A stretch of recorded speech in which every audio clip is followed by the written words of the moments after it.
മമ്മൂട്ടിയെ ഞാൻ എങ്ങനെ നോക്കുമ്പോഴും ആ, മമ്മൂട്ടിയുടെ നൃത്തം, മമ്മൂട്ടി ആവിഷ്കരിച്ച പലതും മലയാളി അയാളുടെ ജീവിത പരിസരത്തിൽ ഇടപെടുന്ന ഇടപെടലുകളുടെ തനി ആവിഷ്കാരങ്ങളായി എനിക്ക് എപ്പോഴും തോന്നിയിട്ടുണ്ട്.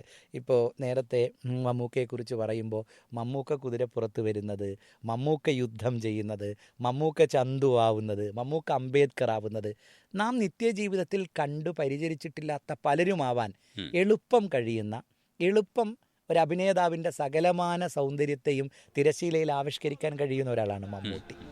I will not die as a Hindu. അങ്ങനെ ഒരാൾക്ക് നൃത്തം ഇത്ര വർഷമായും ആവിഷ്കരിക്കാൻ കഴിയില്ല, നൃത്തം അയാൾക്ക് അഭിനയിച്ച് കാണിക്കാൻ കഴിയില്ല എന്ന് ഞാൻ വിചാരിക്കുന്നില്ല.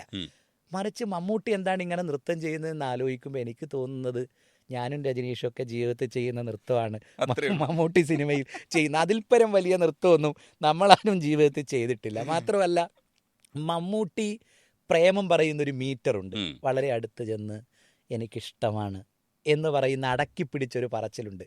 അതിനപ്പുറത്തേക്ക് പ്രേമം പറയുന്ന ഒരു എക്സെൻട്രിക് കാമുകനെയൊന്നും നമ്മളുടെ ജീവിതത്തിൽ നമ്മൾ കണ്ടിട്ടില്ല.